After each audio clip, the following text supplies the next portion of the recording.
Bom dia a todos, tudo bem? Que a graça e a paz do Senhor Jesus esteja convosco. Uma alegria grande poder mais uma vez estar aqui com vocês. Estamos no início de mais uma semana, uma nova semana. E o tema de hoje ainda é reavivamento e reforma, mas o tema de hoje é algo muito importante. Falar de graça. Pela graça sois salvos. Então, quando a gente fala desse texto, ou quando a gente fala esse refrão, pela graça sois salvos, com certeza vem na sua mente algum texto, principalmente aquele texto de Paulo, pela graça sois salvos, isso não vem de vós, é dom de Deus e tal. E é esse texto que nós vamos ler, está no livro de Efésios, capítulo 2. Essa semana foi algo, semana agora que passou, foi algo bem interessante nessa caminhada, porque a gente falou dos degraus do amor, falou da escada da santidade. Na verdade, para não ficar escada da santidade um, 2, 3 e 4, ia ficar talvez aí maçante, a gente viu ali a ênfase, né, da caminhada, daquilo que Pedro diz que a gente deve caminhar em relação à santidade. E nesta caminhada, a gente falou dos degraus do amor, que são os frutos do Espírito. Existe uma diferença de frutos do Espírito e dons do Espírito.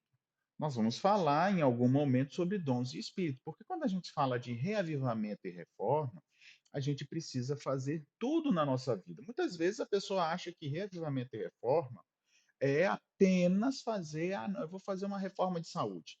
Não, eu vou mudar meu estilo de vida. Eu vou deixar de comer alimentos de origem animal. Isso faz parte também, mas isso não é necessariamente o auge da situação. Não é mesmo. O auge da situação ou o auge da reforma não é simplesmente a alimentação. Ela faz parte. Não é simplesmente o dormir, ou deixar de dormir, ou isso ou aquilo. Isso faz parte. A verdadeira reforma que Deus quer fazer é mudar o nosso interior, mudar o nosso viver. E a partir daí, você, a cada dia que vai mudando, vai percebendo, você vai vendo que há necessidade de fazer algumas mudanças. E aí é quando você vê a necessidade, eu preciso mudar a minha maneira de viver. Eu preciso mudar a minha maneira de agir em determinados assuntos. Queridos, e aí vem, sim, a reforma da saúde, o abandono de algumas coisas e aprendendo a gostar de outras, mas isso não é assim. Não, quero ter uma boa saúde. Não, porque se eu tiver boa saúde, eu vou ler a Bíblia e eu vou aprender. Não, isso não é reavivamento e reforma. Pelo que a gente está aprendendo, não é. A Bíblia fala sim de alimentação, mas o que a Bíblia dá mais ênfase, queridos? Os frutos do Espírito. E a gente essa semana ainda vai falar pela graça, somos salvos pela graça, sempre pela graça, mas esses textos que muita gente usa para se desculpar dos erros, né? Se desculpar dos pecados, não, eu sou salvo pela graça, Deus me perdoa. A gente vê que na Bíblia, quando a gente vai buscar lá no original, no grego, ou no hebraico, né? Quando a gente vai no Antigo Testamento, a ênfase que o escritor, que o autor ou o profeta falou era muito mais forte, muito mais profundo. Não é essa maneira pejorativa que nós usamos. Não, sabe? É isso que eu quero que vocês entendam. Por favor, não estou falando que quem mudou a alimentação está errado. Não, não estou. Não está errado. Agora, não diga que reavivamento e reforma é mudança de alimento. Não é. É muito, muito, muito mais do que isso, sabe?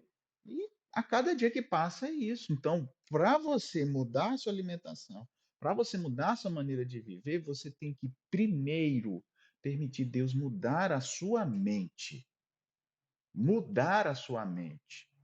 E isso é virtude, não foi isso? Acrescenta a fé à escada lá. Acrescenta a fé acrescenta a virtude o conhecimento de Deus, o conhecimento de Deus mais profundo, porque quem tem fé já tem conhecimento de Deus.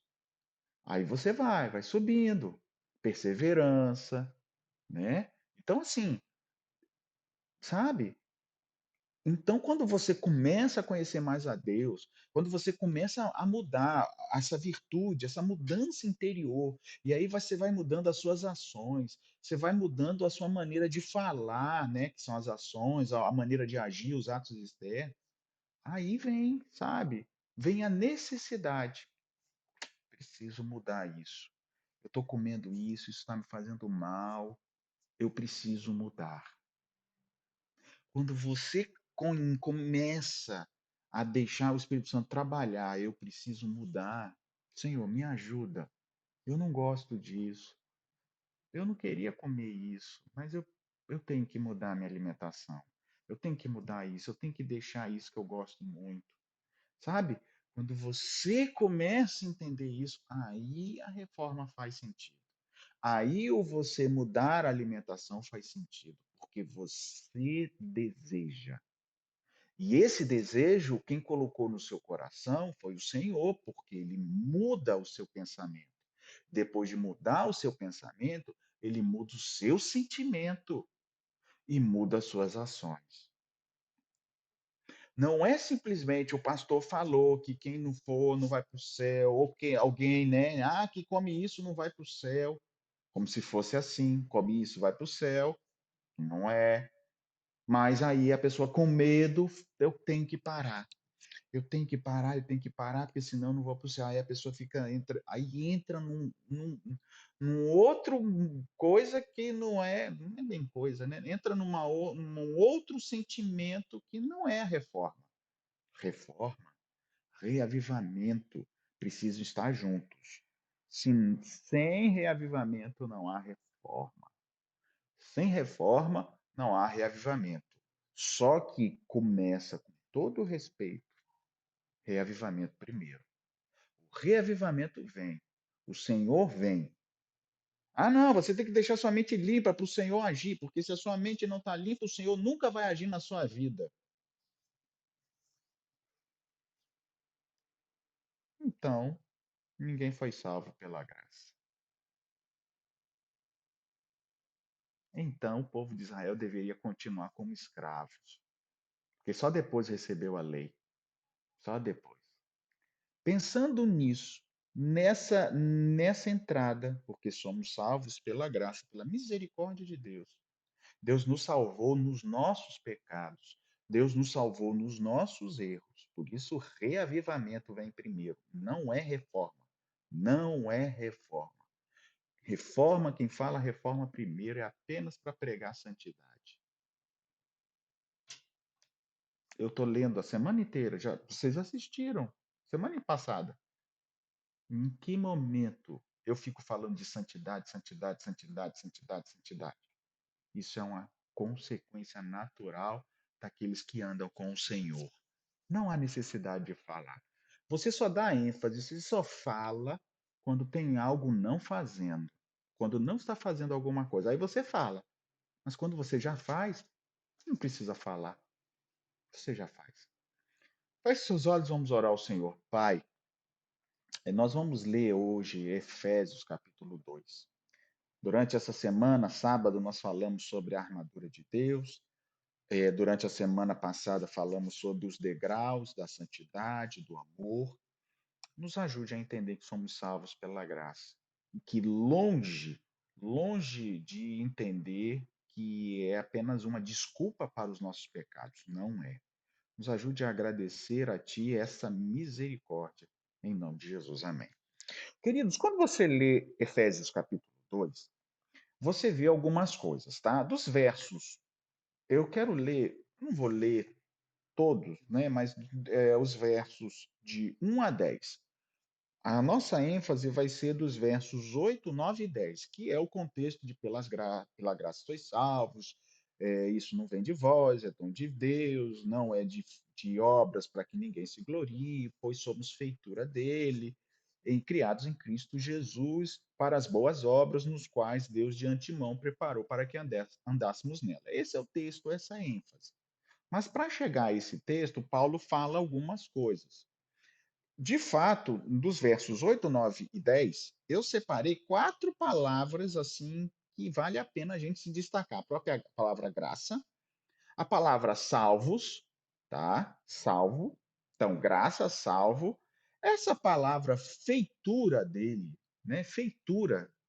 Como é que é isso? Feitura. O Senhor nos fez? Sim, mas o que significa feitura necessariamente? E criados, porque ele diz assim: além de ser feitura, somos criados em Cristo Jesus. E aí, a palavra criado, eu acho que vale a pena também. Não é só criar, tá bom? Criar como Deus criou o mundo, tá bom? Então, quando você lê, antes de você chegar nisso aqui, para Paulo falar isso, que é como se fosse uma conclusão desse primeiro momento, não é um fechamento da ideia, porque ele continua no verso 11, ele fala, portanto, então ele está concluindo, ele tá indo, né? Mas nos versos 8, 9 e 10, ele dá tipo um fechamento breve do que ele quer, do que ele quer mostrar. Ele quer mostrar que somos pecadores e que Deus misericordiosamente nos salvou. E isso não vem de ninguém, é dele, é Deus. Somos salvos para agora fazermos as obras. Que obras? As boas obras. Então, para chegar nesse clímax, né, de 8, 9 e 10, nos versos 1 a 3, ele diz que nós éramos iguais aos gentios. Olha só, verso 12: nos quais andastes outrora segundo o curso deste mundo. Ou seja, nós éramos pecadores. Quando eu falo nesse sentido de pecadores, pecadores sem o conhecimento de Deus, tá? Fazendo mesmo, tendo alegria do pecado.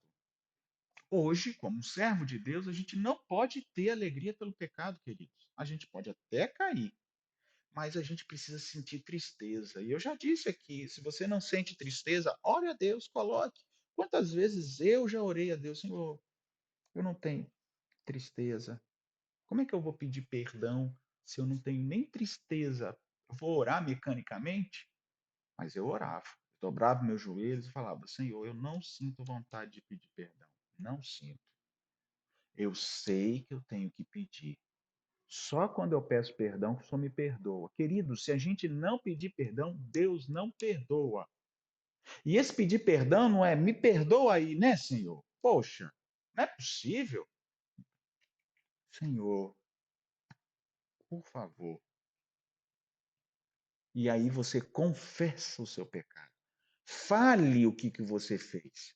Ah, mas ele sabe, ele é Deus. Que bom que ele é Deus. Ainda bem que ele é Deus, porque se fosse a gente já teria matado um ou outro. Mas porque ele é Deus, ele precisa ouvir de você. Porque quando você conta, isso é uma humilhação. Mas que bom que você pode se humilhar ao Rei do Universo. E é nessa hora que você se humilha e que você pede, como eu falo, Senhor, me ajuda. Me ajude a sentir a necessidade de pedir perdão. Que não seja uma coisa mecânica. E toda vez que eu oro e peço, Deus coloca. E aí vem aquele sentimento, e às vezes a gente chora, se lembra, pede realmente perdão. O objetivo de pedir perdão e você descrever o pecado, queridos, não é para você, Senhor, me perdoa, aí errou, me perdoa aí. Ah, porque o Senhor disse que é 7 vezes 7, você tem. Ah, poxa, eu posso pedir perdão toda hora. Tem gente que olha por esse lado. Eu olharia por o outro lado. Que bom que Deus não me mata depois de ter cometido pecado. Então, vou buscar mudar de vida para não continuar pecando naquele ponto. Isso é graça, queridos. Graça não é para eu viver, eu vou mesmo, vou, sabe? Então, ele está dizendo: vocês viveram outrora, segundo o curso deste mundo. O mundo vive no maligno, nós não. Seguindo o príncipe do mal. Olha lá, príncipe, verso 12, o príncipe da potestade do ar. Deus me livre de seguir Satanás. Mas o mundo segue. E tem filhos de Deus seguindo. Não é para seguir.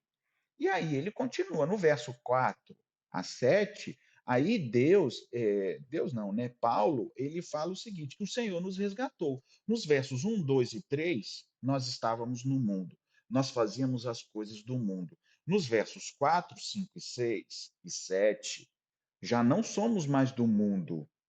O Senhor nos resgatou. Olha, verso 4. Mas Deus, sendo rico em misericórdia, ó, misericórdia, por causa do seu grande amor com que nos amou, fez o quê? Verso 5. Estando nós mortos em nossos pecados, ou seja, nós estávamos jogados às traças, mortos nos nossos pecados, o Senhor nos deu vida juntamente com Cristo. Aí ele já começa a falar aquele refrão: pela graça sois salvos. E verso 6: e juntamente com ele nos ressuscitou para nos assentar nos lugares celestiais em Cristo Jesus. Então, Jesus, ele vem e morre na cruz do Calvário para oferecer para mim e para você uma nova vida. Porque o objetivo de Deus é nos levar para os lugares celestiais, para nos levar para os céus. Pela graça sois salvos. Paulo já começa, pela graça sois salvos. Você é salvo pela graça. Você é salvo porque Deus quis te salvar. Não foi porque você fez alguma coisa. E aí, nesse ponto, vem: Deus quer salvar só a mim? Deus morreu pelo mundo inteiro. Jesus Cristo morreu pelo mundo inteiro. Então, Jesus Cristo quer salvar a todos. Eu sei que nem todos vão se salvar, porque eu sei que nem todos vão querer se salvar. Mas que a salvação dele é estendida a todos, é estendida a todos. A questão é: eu não tenho que me preocupar agora com todos, eu tenho que me preocupar comigo. Porque se eu aceitei essa salvação e se eu mudei de vida, aí, como um soldado, conforme a armadura, eu vou entrando no terreno do inimigo, vencendo os demônios e as potestades, enfrentando o mal e trazendo do reino das trevas os ímpios, que antes era a gente, e que alguém nos resgatou, queridos. Alguém me resgatou, filho, filha. Talvez você diga: pastor, mas o senhor não é nascido de igreja? Sim, sou nascido de igreja, mas alguém resgatou lá meu avô, resgatou a minha mãe, resgatou alguém lá no passado para eu ter nascido na igreja, graças a Deus que eu nasci no conhecimento da verdade. Não foi essa a eleição que Deus lançou por sorte e que eu disse na semana passada que eu preferia hoje, do jeito que eu conheço, do que eu ter nascido como filho do imperador do Japão, que não conhece a Deus. Lá já que eu até coloquei aí da Inglaterra, né? Mas anglicano é conhecimento de Cristo. Então, talvez alguém ia dizer para mim: não, pastor, eu queria ser, porque eu ia ficar rico e conhecia Jesus assim, no mais ou menos, né? Eu não como carne de porco, eu não guardo o sábado, mas. Não, aí eu coloquei, mudei, né? Botei, não, lá no Japão mesmo, que o pessoal acredita em outras coisas. Deus nos escolheu não porque somos melhores, Deus nos escolheu para falar aos outros, para avançar com a armadura de Deus, entrando no terreno do inimigo. Não é para brincar com o inimigo, mas é para resgatar os que estão lá derrotados. Nesse contexto, Paulo chega aqui falando também, porque eles falam só nisso, para nos assentar nos lugares celestiais. E aí, para mostrar aos séculos vindouros, aos séculos seguintes, a suprema riqueza da sua graça, que é o verso 7, e a bondade para conosco de Jesus Cristo. Ou seja, através da minha vida, eu vou mostrar aos outros e aos séculos vindouros que vale a pena ser fiel a Cristo, que vale a pena ser fiel a Deus. E aí vem o texto 8, o verso 8, o verso 9, o verso 10. Então, quando ele chega nesse auge, para que a gente seja conhecido pelos séculos vindouros, sabe? Quando chega nisso, Verso 8 diz: porque pela graça sois salvos. No original seria porque na graça somos salvos. Eu não sei se você sabe o que é essa expressão graça. Ah, a graça é um favor imerecido. Eu sempre ouvi isso, mas no original é mais, bem mais, muito, muito, muito, muito mais. Eu vou ler para você. Graça simplesmente pode ser aquilo que dá alegria, prazer, deleite, amabilidade, boa vontade, favor. Mas eu quis destacar uma outra parte, que olha só, a graça também significa bondade, misericórdia, misericordiosa. Então, bondade misericordiosa. A bondade e a misericórdia. Quando eu li isso, me lembrou, sabe o quê? O Salmo do Pastor. Porque a bondade e a misericórdia certamente me seguirão todos os dias da minha vida. E habitarei na casa do Senhor para todo sempre. Está lá, Salmo 23, verso 6. Aí eu fiquei assim, será que Davi estava falando igual Paulo, pela graça ele está sendo salvo? Porque no original essa palavra graça quer dizer bondade misericordiosa de Deus. E Davi fala lá no Salmo do Pastor, no verso 6, que certamente a bondade e a misericórdia do Senhor me seguirão. Essa expressão seguir é acompanhar, correr atrás. Você consegue imaginar? Você está andando e a bondade do Senhor e a misericórdia atrás de você. Mas não atrás, porque você está sendo rebelde, ele está correndo. Vem cá, meu filho, vem cá, por favor, volta. Não, não é esse sentido de correr atrás, não. Mas é aonde você está andando, está lá a bondade e a misericórdia te acompanhando, andando atrás, junto com você. Isso requer o quê? O que que o salmista diz? Se o Senhor é o meu pastor, não vai me faltar nada. Então requer amizade, requer intimidade, requer confiança. E sabe, queridos, na hora que eu estava lendo aqui do que Paulo estava dizendo, eu entendi que Davi falou da graça. Davi não usou esse termo graça que é do grego, charis. Não, ele falou de bondade e misericórdia. E a graça no grego é bondade misericordiosa do Senhor. Para que o Senhor tem bondade e misericórdia conosco? Aí continua a explicação da graça. Exercendo a sua influência, a influência de Deus na nossa vida, sobre fazendo-as voltar para Cristo, guardando, fortalecendo e fazendo com que cresçam na fé cristã, no conhecimento, na afeição e desperta ao exercício das virtudes cristãs. Tudo isso é graça? Vou ler de novo. Bondade misericordiosa pela qual Deus, exercendo a sua santa influência sobre as almas, voltas para Cristo, guardando, fortalecendo, fazendo com que cresçam na fé cristã, no conhecimento, na afeição e desperta o exercício das virtudes cristãs. Isso é graça. Para a gente entender melhor, graça é o Senhor agindo de bondade e misericórdia comigo todos os dias, me trazendo para Jesus. Trazendo por quê? Porque Jesus é o que perdoa, que morreu na cruz por mim. E ao ele me trazer para Jesus, ele faz com que eu cresça. Está aqui. No cresça na fé cristã, no conhecimento e na afeição. Graça quer dizer alegria. Mas por que eu tenho alegria? Porque o Senhor está comigo. A sua vara e o seu cajado me consolam. Sabe? Lá o salmo do pastor é graça.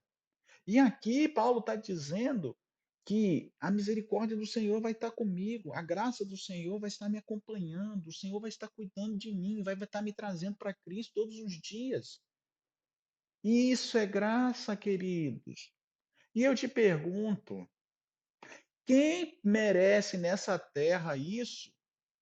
Ninguém. Deus faz porque Ele quer. Deus é misericordioso porque Ele quer ser misericordioso. Deus é bondoso porque Ele quer agir de bondade. Não é porque eu sou da igreja, porque eu sou pastor, porque você é uma pessoa boa. Por isso Deus faz. Não, Deus faz porque Ele disse que faz.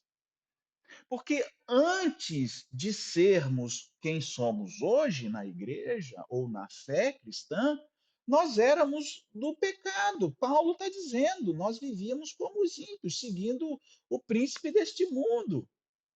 Mas agora vocês são diferentes. Em Cristo vocês são diferentes. E isso é graça. Então, pela graça sois salvos. No original é através da bondade e a misericórdia de Deus na vida de vocês, vocês são mantidos são e salvos. Vocês são livrados do mal. Vocês são livrados do perigo, porque a palavra salvos é salvar, manter são e salvo, resgatar do perigo. E nós não estávamos no perigo? O pecado é um perigo. Nós poderíamos morrer nos nossos pecados e aí o que ia acontecer? Destruídos, porque no dia que a gente fosse ressuscitar, a gente ia receber a condenação eterna. Graças a Deus que através da misericórdia, da graça do Senhor na nossa vida, que não é só um favor imerecido, é um dom imerecido. Não é só isso, não, é muito mais do que isso. Aí o Senhor me salva. Mediante a fé, esse mediante é por meio, através da fé. Que é fé? É confiança em Deus. É crer que Deus ele é o teu criador e o teu mantenedor, o que governa tudo. Sabe? As pessoas precisam, eu tenho fé em Deus, eu tenho fé em Deus, mas bastou vir uma dificuldade, a pessoa xinga a Deus, a pessoa questiona a Deus. Isso não é fé, não. Não é fé, não. Ah, minha fé está vacilante. Ah, mas a Bíblia diz que o escudo é a fé. Foi isso que a gente falou da armadura. O nosso escudo é a fé. Então, se a sua fé está vacilante, o teu escudo está muito fraquinho, bem vagabundo. Desculpa a expressão, queridos. Ou a gente acorda agora para a vida cristã, ou naquele dia a gente não acorda, não. Então, eu tenho fé, tem fé. Aí Pedro diz, então acrescenta a tua fé, meu irmão, a virtude, conhecimento, papapá, papapá, até chegar no amor. Porque permanece a fé, a esperança e o amor, não é isso que diz Paulo em Coríntios 13? Destes, da fé e da esperança e do amor, o maior é o amor. O que nós precisamos é ter amor. Primeiro, amor a Deus e amor depois ao próximo. Se nós não temos amor a Deus porque odiamos o próximo, porque vivemos. Aquele que diz que ama a Deus ou odeia seu irmão é mentiroso. É isso que diz João. Percebe como a Bíblia vai se ligando? Então eu não tenho que ter fé. A fé eu já tenho que estar comigo. Tem gente que só tem a fé e está feliz porque só tem a fé. Não, eu tenho a fé, eu guardo a fé. Guarda nada, guarda não. Porque eu tenho que ter conhecimento, tem que ter crescimento, porque a graça é você crescer nas virtudes cristãs. É você sair da fé e ir para uma virtude maior, para um conhecimento maior, para um domínio próprio maior, perseverança, e assim você vai. Isso é virtude cristã. Isso são os frutos do Espírito. Então, neste contexto, ele continua dizendo o seguinte: mediante a fé. E isto não vem de vós. Isto, no original, não procede de dentro de vocês. Não sai de dentro do seu coração, pastor. Não é o Senhor que diz que faz o bem. É Deus que faz em você o bem. E você, quando age em prol dos outros, sem necessidade de receber elogios, você está fazendo conforme o que Deus está querendo. Olha que diferença. Não nasce de dentro de vocês. É um presente oferecido. A palavra aí é dom de Deus, no original é um presente, mas não é só um presente, é um presente oferecido. Deus está me oferecendo um presente. Qual é o presente que o Senhor está me oferecendo? A graça, que é a bondade misericordiosa do Senhor. É essa bondade e misericórdia do Senhor que vai fazer com que eu cresça na fé. E isso é graça, é você crescer na caminhada. Queridos, quando eu fui batizado, tinha 9 anos. Eu posso dizer para vocês com todo respeito, sem querer declarar santidade, eu cresci nessa caminhada. Hoje eu não sou mais um menino de 9 anos, nem nas coisas espirituais, nem fisicamente. Tem até cabelo branco e tal. É isso que nós precisamos, é isso que você precisa também, querido.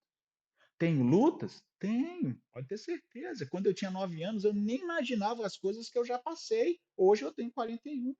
Nem imaginava. Olha, se contar aí 30 e o quê? 32 anos de batismo. Mas não basta eu tenho mais de 30 anos de batismo, eu já sei o que eu tenho que fazer. Esse pastor fala demais. E eu estou aprendendo a cada dia falando para vocês que eu não sei ainda. Tenho crescido, tenho aprendido cada vez mais como a Bíblia é profunda. Como a Bíblia é profunda. Como ela vai além do nosso alcance. Por isso, queridos, estude a palavra de Deus. Eu vou estar terminando. Vou estar terminando. É, essa expressão, quando ele fala, Deus está te dando um presente. Deus não rejeite. Porque essa expressão, presente oferecido, é de honra. Sabia disso? Sabe quando alguém especial vem te condecorar, vem te dar um presente? Olha, pastor, o senhor está recebendo uma placa. Uma vez eu recebi de uma igreja uma placa em homenagem ao meu trabalho como pastor ali. Eu estava saindo do distrito e eles fizeram uma placa. Isso é um presente. E isso seria a graça de Deus. Ou seja, o Senhor está dando, está feliz em dar algo para você. Queridos, não jogue fora essa graça. Não use essa graça para dizer posso pecar, porque aí o Senhor pode me perdoar. Não vem de dentro da gente. Não vem. Não vem. É o Senhor que coloca. É o Senhor que entra na nossa vida. E aí, queridos, eu fico pensando, não tem como depois de pregar uma mensagem dessa, começar a tentar ver, por exemplo, um filme ruim, pornográfico, um filme, sabe? Eu fico pensando assim, por que que muitos servos de Deus têm caído? Senhor, me ajude a não cair. Eu tenho orado, queridos. Por quê? Por que que muitos servos de Deus, poderosos na palavra, sendo usados por Deus, depois de pregar o evangelho, caem? Senhor, não é isso que o Senhor quer para nós. Temos as nossas lutas, eu tenho as minhas, você tem as suas, mas sabe, não vale a pena jogar fora. Não vale a pena jogar fora a misericórdia do Senhor e a bondade. Porque o texto diz assim: é, não por obras, para que ninguém se glorie. Essa expressão obras, literalmente, não procede de dentro dos nossos serviços ou empreendimentos. Ou seja, não vem dentro, a graça não vem dentro de nós, não procede da maneira como a gente trabalha para o Senhor. Ou seja, entenda essa expressão de obras. Não é o que eu faço que vai me salvar. O que eu faço é a consequência da crença da salvação em Cristo Jesus. E se é assim, então a minha vida é diferente. Porque se realmente pudesse ser a obra, eu poderia pecar. Eu poderia sair daqui, terminar o vídeo e sair para adulterar. Depois eu vou, prego uma mensagem poderosa. Então, olha, a mensagem dele foi mais poderosa do que o pecado dele. Então ele pode ser salvo. Isso é ser salvo pelas obras. Tá cheio de gente na igreja salvo pelas obras. Você entende o que eu quero falar, queridos? Tem gente que acaba de falar algo para o Senhor, de fazer algo para o Senhor, cai. Ou vai, eu falei do adultério, né? Vai para as drogas, vai para isso, vai para aquilo outro.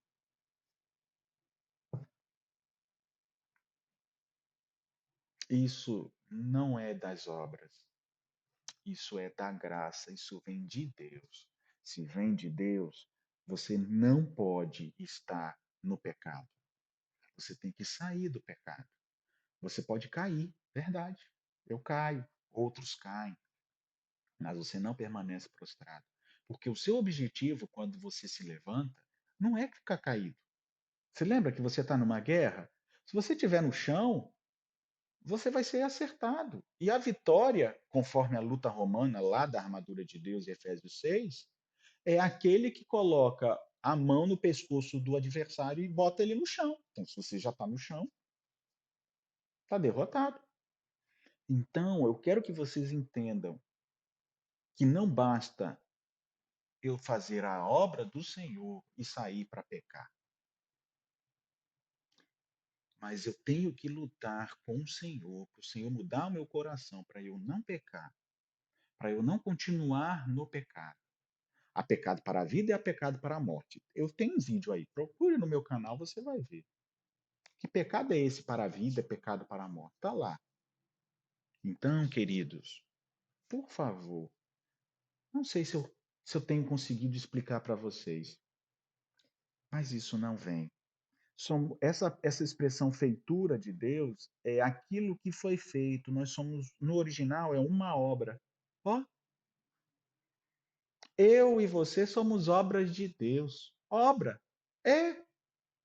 Do mesmo jeito que Deus fez uma obra ali em Adão e Eva, nós também somos. Amém, queridos? Só que Paulo está falando no sentido espiritual. O Senhor nos preparou. Por isso que eu te falo, se o Senhor me preparou, preparou você, como é que a gente vai ficar lá no pecado? Eu acabei de pregar aqui, vou desligar e vou adulterar, sei lá, vou usar droga, vou fumar, vou beber. Não, não dá. Porque se ele mudou a gente, se ele fez a obra, tá mal acabado, então. É no dia a dia que a gente vai demonstrar se o Senhor realmente fez a obra em nós. E essa expressão criado, que eu disse, porque somos feitura dele, criados em Cristo Jesus. Essa expressão criados é formar, modelar, transformar completamente. E não é assim. Não somos transformados completamente. Quem éramos antes? Quem somos agora? Alguns anos atrás eu falei para vocês, eu era um menino que falava, brigava, falava palavrão. Hoje, não falo, não brigo. Sabe? Deus transformou nesse ponto. E ele está me transformando em outros. E é assim que ele age com você. E não se esqueça do verso 10, porque nós somos obra de Deus, transformados completamente em Cristo Jesus para o bom serviço. Sabe, esse texto está querendo dizer que você, quando é transformado, você descobre que Deus preparou o serviço para você, sabia? Olha só, Deus te salva e Deus prepara o teu serviço. Porque a boa obra aí no original é um bom serviço. O que é agradável. A minha caminhada cristã tem que ser agradável. Primeiro a Deus. Talvez você diga para mim assim, pastor, minha caminhada é horrível. Olha, muito sofrimento, muita luta. Então, queridos, é porque você está fora do trilho. Jesus disse assim: no mundo tereis aflições. Tem de bom ânimo. É só você ver Jesus. Jesus passava o tempo todo sofrendo. Ai, eu estou com a minha alma angustiada até a morte. Não, ele só passou nisso no Getsemane. Ele via tristeza, mas não era ele. Ele via tristeza por causa dos outros. Mas a angústia mesmo que Jesus passou foi no Getsemane. A nossa vida, a gente vai passar por algum momento de angústia e tribulação? Vai, no mundo tereis. É algo passageiro. Mas tem gente que diz o tempo inteiro que a caminhada é mesmo difícil, é dura. Não é não. Deus já preparou de antemão. Tá aí o bom serviço. Deus me criou, Deus me moldou, somos, né, transformados por Cristo para o bom serviço. Que privilégio! Você é salvo pela misericórdia e graça de Deus e agora você prega, você fala, você vive isso aos outros. Quer você trabalhar neste bom serviço? Quer você pedir para o Senhor, Senhor, me ajude a entender que a minha vida é o bom serviço do Senhor? Feche seus olhos. Vamos orar ao Senhor. Pai, estamos terminando a mensagem. Obrigado, Senhor, porque somos salvos pela graça. Obrigado, Senhor, porque a bondade e a misericórdia certamente vão nos seguir todos os dias de nossa vida. Nos ajude, Senhor, para que possamos habitar na casa do Senhor para todo sempre, conforme diz o salmista. Pai, termine este momento apenas dizendo que o Senhor continue usando de graça conosco, que o Senhor continue usando a sua bondade e misericórdia, nos ensinando o caminho da verdade. Muda a nossa vida a cada dia. Nos ajude a irmos em direção aos céus. Em nome de Jesus. Amém.